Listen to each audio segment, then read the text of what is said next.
Hi, it's Steve Hargadon, and I'm with Ocean Robbins, and this is a pre-conference keynote. Ocean, I'm so appreciative that you would take the time to do this.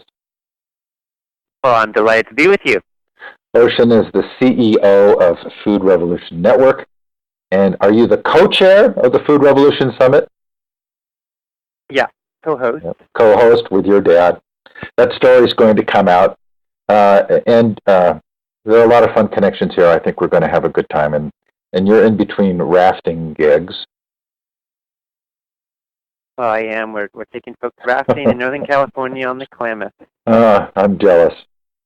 I hope you're having a good time. Yes.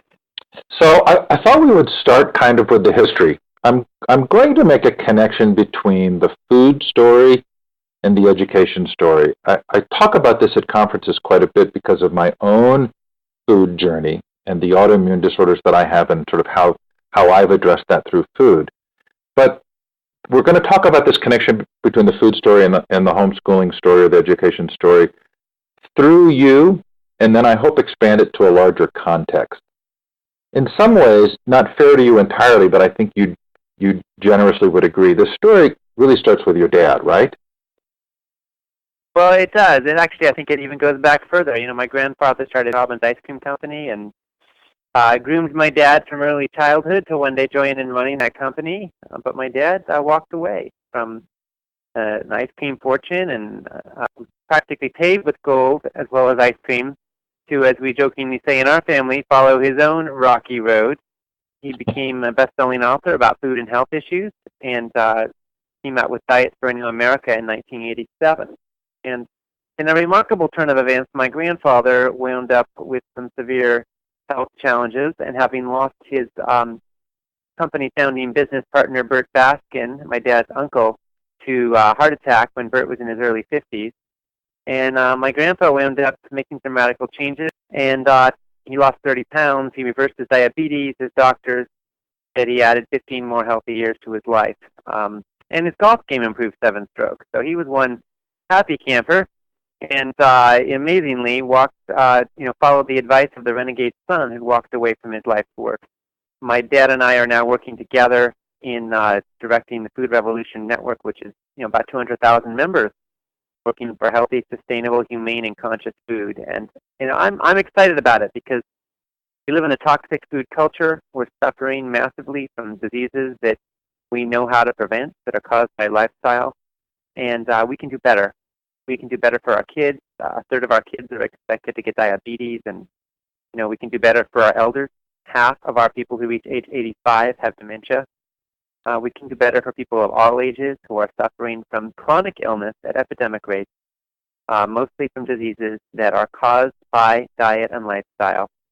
We're eating a cocktail of chemicals and toxic junk, pesticides and hormones and antibiotics and food-like products day in and day out, and it's killing us. But the good news is we can change all that and thrive, and that's what the food revolution is all about. As tempting as it is for me to dive right into that part of the conversation, if you don't mind, I want to do a little bit more of the history. You've said so much that we're going to get to, I promise, to those who are listening. Okay, so your dad ends up moving with your mom to a little island where they built a one-room cabin, right? That's right. And they grow their own food? After my dad walked away from the ice cream company, he also walked away from a life of a lot of wealth, and he wanted to follow his own star, if you will. And so he and my mom said, what we really want to do, we both growing up in the city, we want to weave ourselves back into the web of life. We want to feel connected to the earth and natural rhythms and where our food comes from and our own biorhythms. So they practiced yoga and meditation, and even their kid, Ocean. That's me. So I grew up in a very unique family with parents that could be described as hippies, and I grew up poor, but I grew up feeling rich because I had love and I had beautiful nature around me, and I had a lot of support to follow my dreams. I feel very blessed and grateful for that. There's a really lovely kind of sense that pervades the websites in your work of your relationship to your dad.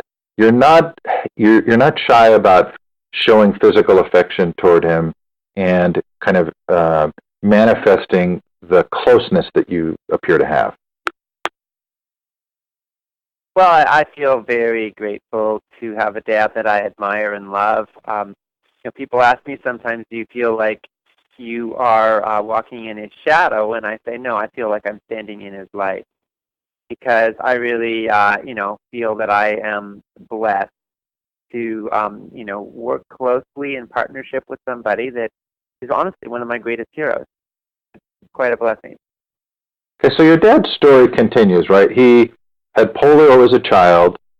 He, through the transformations in his life and his eating, his one leg actually kind of recovers its length, maybe not its full strength, but his part of his story is the belief that the food actually kind of heals him in a way.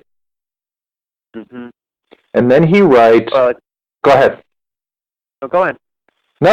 I don't want to stop the story. Well, you're about to quote, so let me hear what he wrote. Oh, no, I wasn't. I was just going to say, then he wrote Diet for a New America at some point. He comes back to California and writes a book that becomes a huge success. Well, growing up, my dad ate a lot of ice cream. We jokingly say that my grandpa manufactured and sold more ice cream than any human being who's ever lived, and my dad probably ate more ice cream than any kid who's ever lived. I mean, he was just, he had a lot of ice cream. And, he also had a lot of health challenges. He had polio as a child, and he was, for a time, paralyzed from the waist down. And, when he was in college in Berkeley in the late 60s, he couldn't walk very well because one leg was much shorter than the other and much weaker. But as he changed his diet and began practicing yoga and really changing his life in radical ways, the remarkable thing is that a lot of things turned around for him, and he wound up in time becoming a marathon runner and a dancer, and is one of the most fit 66-year-olds I've ever met today. So my dad's, I think, been an inspiring example also of how these changes can make a big impact. And I'll say for myself that growing up eating a healthy diet, I'm sure contributed. That when I was 10, I ran a marathon and was all for the 10 kilometers, and set my school record for chin-ups and push-ups. And so I've always been a pretty healthy fellow, and I think that we're just seeing evidence all over the place that a healthy diet and a healthy lifestyle help to contribute to a healthy body. And the beautiful thing about that is that we're learning today that we can do so much better than what we think is normal. Levels of pain and frustration and anxiety and distress and mortality that we think of as predictable are actually not inevitable. It is possible to, scientifically proven studies are showing us it's possible to do better, sometimes a lot better. So I do also want to talk, we're going to get to, I promise, the sort of the story of how institutions work and incentives and kind of the ways in which it's difficult to change stories. But I don't want to skip the history yet, because I want to talk a little bit about your own sort of personal movements forward. Because at some point you start Ocean's Natural Bakery. Well, this is true. So I at the age of 10, I became a homeschooler and started having a lot more time to follow my own passions, I guess you could say, rather than the educational curricula that was being fed to me. And so when I was also 10, I started a bakery. I wanted to raise some money to be able to take some art classes, and in time to be able to travel to Russia for a youth summit. And my mom and dad were like, that's going to cost some money. And I was like, well, let me earn it. So I started a bakery. It was called Ocean's Bakery. It was all natural baked goods, and I would bake up banana bread and bran muffins and blueberry muffins and carrot cake and whole wheat bread, and I would sell these in a wagon that I would roll through the neighborhood. I would go door to door, and I had over 100 customers in my neighborhood. Some of them would just get things when I'd come by. Others would have a standing order, like they get the same thing every week. And I would track it all and track the finances. Well, my parents bought all the supplies and did all the dishes, and being 10 at the time, I didn't really factor that into my business model, so I thought we were very profitable. The truth is, we may not have been quite so profitable if you factor all that in. Then eventually, the Santa Cruz Sentinel ran a cover story on me, and the headline said, "Boy isn't very rich, but he's got dough." The health department then called and saw that story and said, "Do you have a certified kitchen?" And I said, "What's that?" And they said, "Then you probably don't." Well, a certified kitchen means that you would have a grease trap, for one thing. And I said, "Well, isn't that for cooking meat?" And they said, "Yes." And I said, "This is a bakery, and besides which, our family's vegetarian." And they said, "Doesn't matter. You can't sell without a certified kitchen." So, my entrepreneurial ventures were a little squelched on that day. But the passion for entrepreneurship has always lived on for me, and ultimately the passion for healthy food. But this doesn't squelch you entirely, right? Because at age 13 and 14, you're traveling and speaking. I don't know when Choices for Our Future comes in, but maybe you can kind of give us a short synopsis of the years after that and what at a fairly young age, are accomplishing. Absolutely. Well, when I was 14, I traveled to Russia. Actually, it was the Soviet Union at the time, for a Soviet American Youth Summit. And I was with a group of American young people that met with a group of Russian young people. And we talked about the big issues in the world and what could be done to make a difference. We ended up meeting with Mrs. Gorbachev and the U.S. ambassador and many different officials, and being on national television over there. And actually, what was most powerful for me in that experience was I wore a T-shirt that said, it was just a picture of a heart, half U.S. flag, half Soviet flag, and then it said something about Youth Ambassadors International in Russian and English. And I memorized a little statement about how I was an American who wanted peace in Russian. And I would walk the streets of Moscow, just meeting people and delivering my little speech. And these people would just weep. They were so moved that an American wanted peace. Now, this was at a time when our countries had thousands of nuclear warheads pointed at each other. We were 10 minutes from the annihilation of all human life on planet Earth at all times, with all the bombs and weapons that were pointed at each other. We were clearly in a dangerous situation. I was with the first group of Americans to legally stay in Soviet homes. And everywhere I went, I met people who were terrified of war and who so wanted me to bring back to my country that their people want peace. And I was really struck by that, and it stayed with me, a lesson from that all through my life, that even when we see terrible violence, most people in the world just want to be able to live with dignity. They want their kids to be able to be safe and loved and have their basic needs met. They want to be able to practice their faith without interference. And that's what most people want. And, we do a lot of demonizing of people in other countries sometimes and think that they're rabid warmongers. And we've got some really bad political leaders in some places on this planet, no doubt about it. But the reality is that most people want peace and joy and a better future. And that really struck me when I was over there. And so one of the other things that struck me was that the environment was something we all shared. We all breathed the same air and drank the same water. And I had this passion of thinking, well, maybe the environment could be something that would help lead our world to peace. I came back from Russia and a short time later launched a speaking tour. Initially, it was the Creating Our Future tour with a friend named Ryan that I had met at a summer camp for young people who wanted to change the world. And again, being a homeschooler, I had time on my hands to be able to follow my passions. So at the age of 16, actually, I guess I was 15 when we started this, we toured the United States speaking to schools, mostly in the California and New York states. And reached about 30,000 people. We ended up speaking at the United Nations and opening for the Jerry Garcia band, getting a tremendous response. And we then decided to go further and launch our own nation. Creating a Future tour had been a project of another group. We called it Youth for Environmental Sanity, or YES. I did it in 1990 when I was 16 and he was 18. I directed that organization for the next 20 years. Yes, reached more than 650,000 students in school assemblies, and eventually began focusing on transformational leadership gatherings for young changemakers. We organized trainings for leaders in over 65 countries. So I know, I'm not sure if you wanted all this detail, but you were wanting my story. And then after 20 years in the nonprofit sector, having made a tremendous impact through Yes, I decided that I wanted to work directly with my dad on food. As I'd been traveling the world and working with leaders all over the planet, I kept seeing that everybody eats, and that what we eat has an impact on the very future of our planet on a profound level. And I decided that I wanted to have my impact be a positive one and help other people to reclaim the food system. And so we launched the Food Revolution Network as an online organization working for education and advocacy for healthy, sustainable, humane, and conscious food.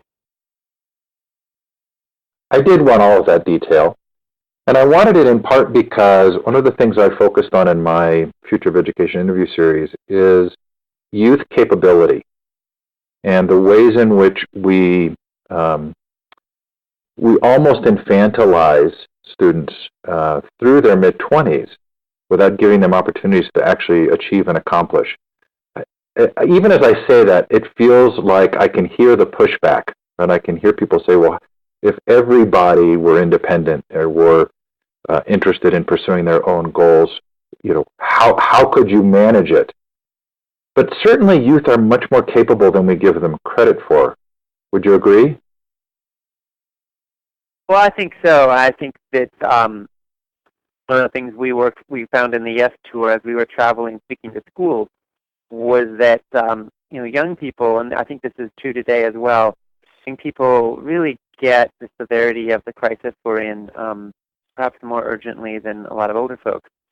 So it's as a well-known science project, a terrible experiment that people drop a frog in boiling water and it jumps out. But if they put a frog in lukewarm water and turn up the heat, it'll stay there until you save it.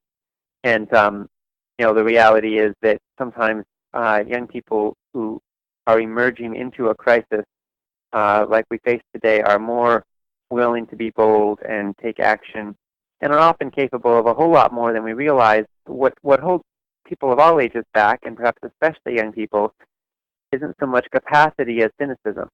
It's the belief that we really can't do anything meaningful. And that cynicism is reinforced by movements that are co-opted by what's known as greenwashing or marketing that make it really confusing for people to know. If you want to make a difference and you want to contribute, who are the good guys? What are the good causes? And ultimately, I think we're learning today that it isn't so much a black and white thing where there's good guys and bad guys. The line between good and evil runs through every human heart and every corporation. But we're definitely seeing that, I think, a lot of young people, when they feel that what they do matters, they are so eager to get involved. Volunteerism rates are going up really fast. Number of young people growing gardens has just been increasing massively. Amongst the millennial generation, there was a 66% increase in gardening rates in the last 5 years. So a lot of people are getting involved, and in fact, a third of the people in the United States now are involved in growing some of their own food. So I think this is very hopeful. Volunteering, growing food, these are things that people very tangibly see matter. When it comes to kind of broader, sweeping social change, it's a little harder sometimes to know for sure that what you're doing makes a difference in the way that you intend. But ultimately, we obviously have to think on a local community level, and then we also have to think globally and look at our legacy for the future of life on the whole planet. And I think that what's exciting is that when people of any age really feel that what they do makes a difference, there is this instinctive draw to step into that responsibility. And I know a whole lot of people who are relatively passive in the presence of things that they despise that are happening on this planet and in their countries. But when an opportunity presents itself to meaningfully contribute, they're jumping at the chance. So I want to make a bold statement, and I'm not expecting you necessarily to agree, but I want to take this possibly a little bit further, which is, it feels to me as though most students who are in traditional schools, when they leave school, don't actually feel capable. They've in many ways been given the message that they're not capable. I hear people over and over say, I was not the good learner. I wasn't the good student. And I went back and sort of read the history and some of the statements from people like Rockefeller, who funded a lot of the teachers' colleges, and that was in some ways the intent. That he said specifically, we're not looking for people who will follow and who will be able to work in the factories. Is there a degree to which our existing school system does more than have a benign effect, that it actually sends a message to students that they're not capable? Well, yeah, I mean, to an extent, our schooling system, I think, was designed to place people in factories and get them following orders and doing what they're told and being good employees. And its heavy reliance on tests, where there's clearly a right answer and a wrong answer. It's focused on established universal curriculum that isn't particularly relevant to local communities or students' own lives. There's something very dehumanizing about it that tends to place people a bit as cogs in a machine. And I think it's really sad how many young people are trained in that way, essentially to follow orders. I think that we have the future of our species and of our nation depends in part on our ability to tap new levels of creativity and genius and innovation. We have vast problems before us, and the only way we're going to find an effective response to them, I think, is with out-of-the-box solutions. Same thinking that got us here isn't going to get us where we want to go. As Einstein said so beautifully, we have to rise to the next level of consciousness. So I think that one of the dangers of what some people call factory schooling is that it isn't really often empowering people as much as it could find their genius, their gift, their talent. Now, that said, there are some wonderful teachers and some wonderful schools doing brilliant things with enormous courage and love and way too little compensation to help empower the next generation of our nation and our species. I just think we can do a lot better.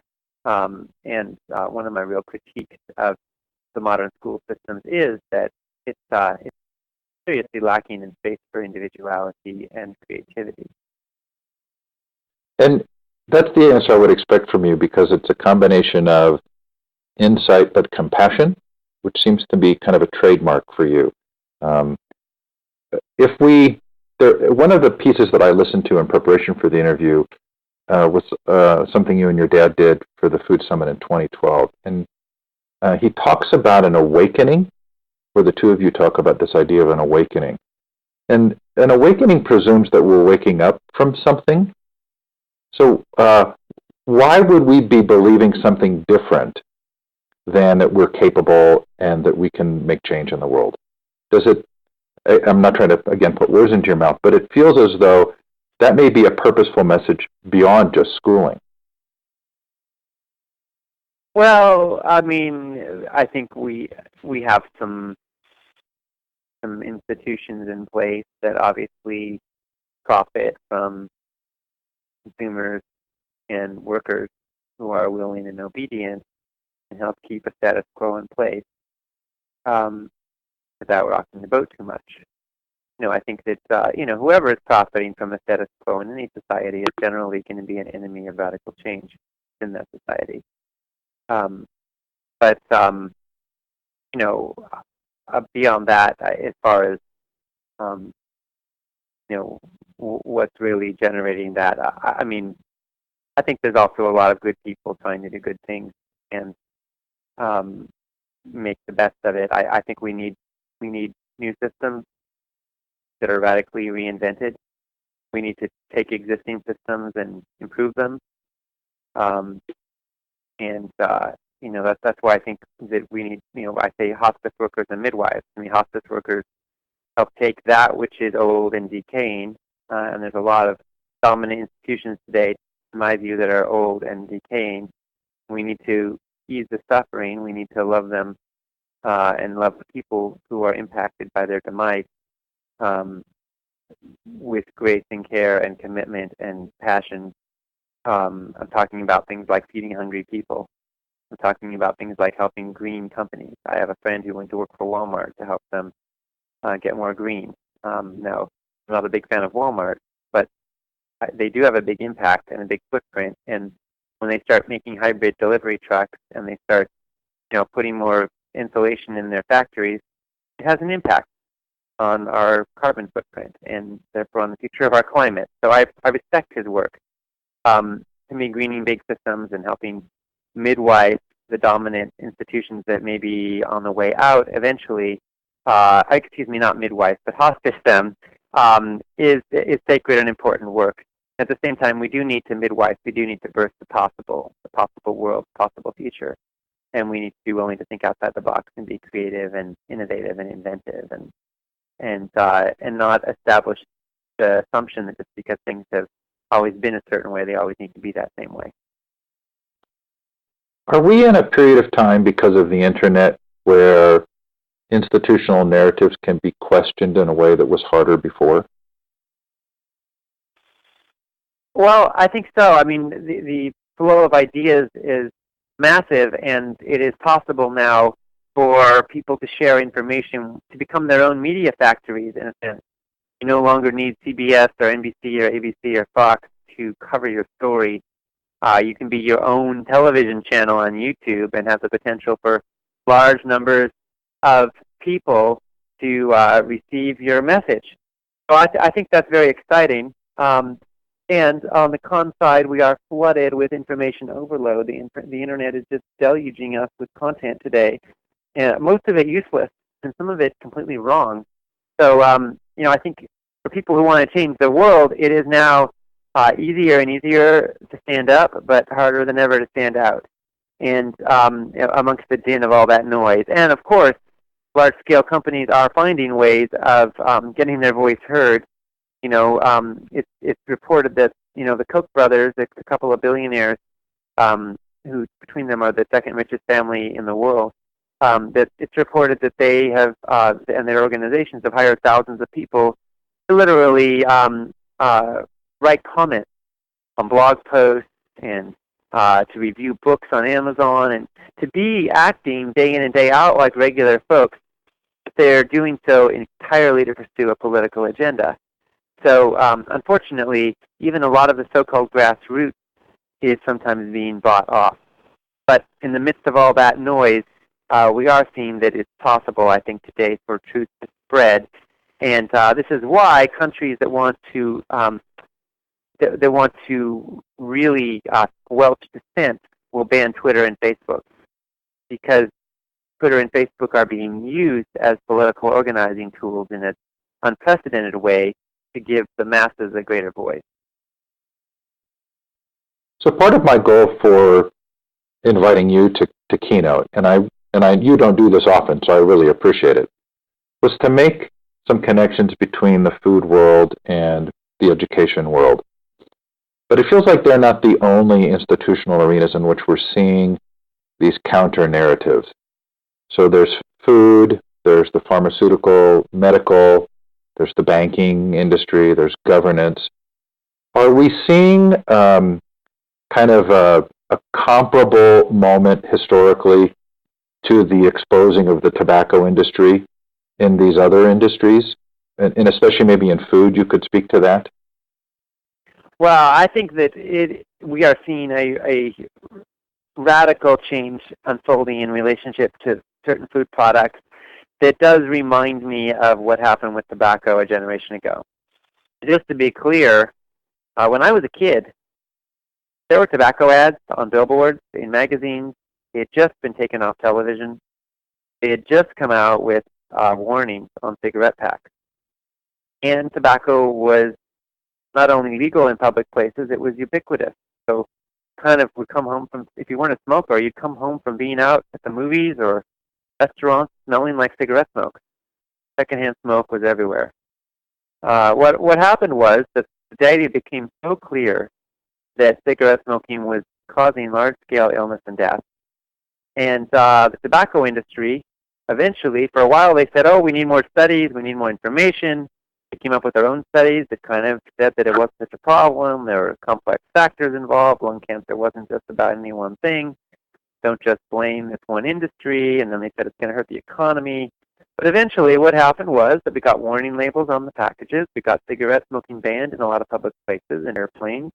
We got taxes on the tobacco products so that people, number one, had a disincentive to purchase because it cost more. But number two, if they did make a purchase, then some of that money was going to one of two things. One was to pay for some of the health costs caused by this substance, and the other was to provide for educational campaigns to discourage tobacco consumption. All of this has had an effect. In one generation, tobacco consumption in the United States has dropped by about 50%. And it's incalculable how many lives have been changed and saved as a result. I mean, it's really extraordinary. So I think it's a really helpful sign that we could do that with tobacco. And I believe that we could be on the way to a similar outcome with sugary sodas, so-called soft drinks. The data is so clear that the more Coca-Cola and Pepsi and their various sub-brands people consume, the more they're going to have obesity and diabetes and heart disease and a whole host of other problems, and the shorter their lives are going to be. So at this point, the data is so clear that, and even frankly, diet sodas are similarly showing up in studies to be very detrimental to human health. I think the data is so clear that it could be that within the next generation we not only see these products banned from schools, which is already starting to happen, but that we could see some taxation, we could see some warning labels. And if some of those things start happening, it could happen very quickly. People start drinking water again.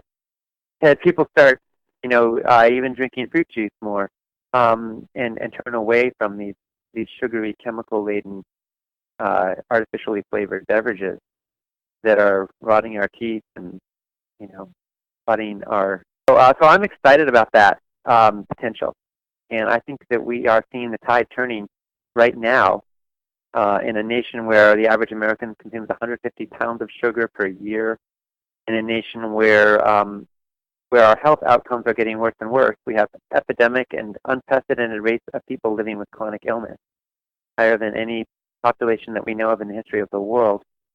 In this country, people are sick of being sick, they're fed up with toxic food, and they're hungry for a change. And I think that's going to start showing up in legislation as well as in personal lifestyle. And as that happens, things could change fast. There is this interesting story of change, right? Hans Christian Andersen version of The Emperor's New Clothes. And although the crowd starts chanting in unison with the boy who identifies that the emperor's not actually wearing clothes, ultimately the story ends with the entourage moving forward, right? That there's so much vested interest in the way things are that we recognize that change is hard and people's perceptions changing is hard. As part of the preparation, I read that story of your dad's brother-in-law, I think, your dad's uncle, right? Who, where it was very clear your dad did not want the connection made to food with your dad's uncle's health. And I've had experiences where I talk to people about food and health, and I can tell there's a significant resistance. Is there sort of a human element here we need to be aware of in terms of how how people respond to change of ideas? Well, I think that absolutely we tend to be resistant to change. I mean, we're creatures of habit, and frankly, most of our lives, most of the ways that our bodies work are born out of patterns or habits that we developed long ago. I mean, the very ability to speak takes years, but once you got it, you don't think twice about how your brain works to function so that a thought turns into language. So there's no question that we are full of habits, and many of them we feel like our lives depend on them. So we are real slow to make big changes, many of us, unless the urgency demands it. That's why when my grandfather had lost his partner and brother-in-law, Bert Baskin, to a heart attack, he didn't want to think about what had killed Bert Baskin. My dad said, do you think there could be any connection between the amount of ice cream Uncle Bert would eat and his fatal heart attack? And when my dad said that, my grandpa said, oh, no, Johnny, his ticker just got tired and stopped working. And so years later, though, when my grandpa's own health was on the line, when his doctor said, "Mr. Robbins, you don't have very long to live unless you read this book," handed him a copy of my dad's book, Diet for New America. My grandpa took it seriously and made changes, and then, of course, he got amazing results, and the story continued from there. I think that many of us are resistant to change when we don't feel that our lives depend on it or there's real urgency to it. The tragedy is that for many people, healthy food choices can be a strong way of reversing disease, but for many diseases, it may be too late by the time you're faced with a life-threatening illness. So the best time to make a positive change is right now. And the best amount of change is whatever you can do that's positive and moves you in a positive direction. You don't have to sign a purity pact. You don't have to, join some big new club. You can take steps that matter for you. You don't have to get to your final destination to take a step in the right direction. What really matters is that look at your life and look at your food and think about how you can make it more positive choices. And by the way, what we promote in our work is more plant-strong food based around lots of plants and less animal products. We also promote more natural food, more organic food, more non-GMO food, more locally grown food, more humanely raised food. If you are going to eat animal products, they come from animals that are treated with respect and decency and that aren't full of antibiotics and hormones. And and we're trying to help individuals make these choices, and we're also helping to change our society so that we can make it more affordable and more accessible to have this healthy food, and so that the public can be informed about why it matters. My own story is that I went vegetarian because of health issues. I called myself a Pringles vegetarian. I mean, I wasn't eating healthy, but I was eating a vegetarian diet. But my blood test results came back so dramatically better from just 6 months of changing my diet that I really sort of radically shifted how I eat. And then I began juicing and discovered that I actually had tangible physical benefits from the juicing. But I also recognize that in telling that story to others, I meet some of the same resistance that I do when I talk to people about non-traditional education. So one of my favorite stories that I heard as I was preparing was your dad telling the story of the pig farmer. And we've only got a few minutes left, so I don't expect you to retell the whole story, but there is something in your dad and in the way you talk about this that shows compassion for others and in their process of change. And do you experience that at all as you talk about food and about education?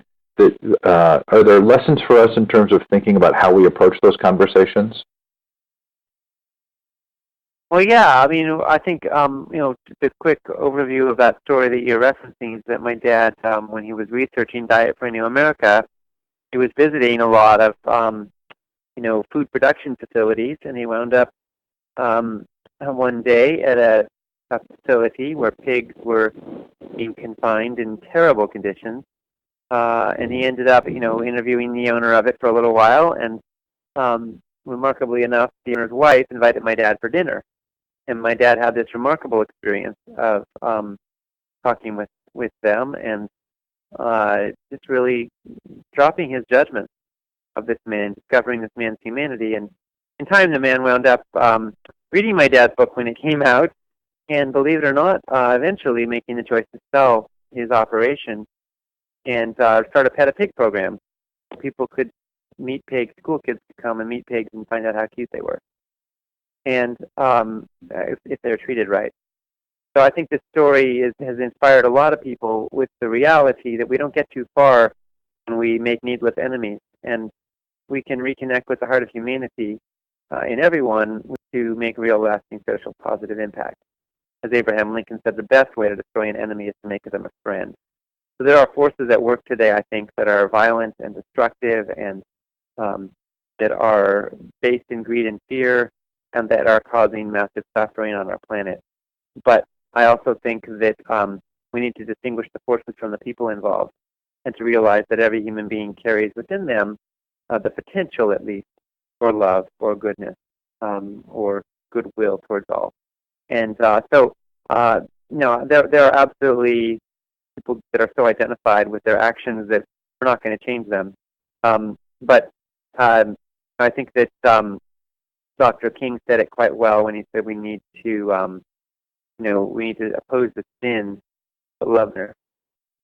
And so I strive in my work for healthy food and for a better world to always look at what does it take to be in relationship to the heart of it. And when I'm interacting with folks who maybe aren't, working for Monsanto or Dow Chemical Company, or who aren't behind a lot of the things I'm trying to change, just everyday people, I just remember that, change can be hard. We've been deep in a culture that's taught us that certain ways of eating and thinking and living are normal. And it's really intuitive to question all that. At the same time, when I know what's on the line, when I know that I'm looking at standing up for people's own health and the health of their planet, I know that I'm not trying to get them to just convert to my agenda. I'm standing up for ultimately what I think is their own well-being. And in that sense, that gives me courage and that gives me strength to keep finding my voice, not in a judgmental, proselytizing way, but in a way that's speaking up for something I love and am passionate about. Ocean, I think that's the perfect place to stop. Could you hear that thunderclap? It's like a divine manifestation. Okay, well, that was the powerful statement. We'll finish there. Thank you. Thank you for the interview. Thank you for your life's work. I really appreciate it, and I'm sure our audience will as well. Thanks so much.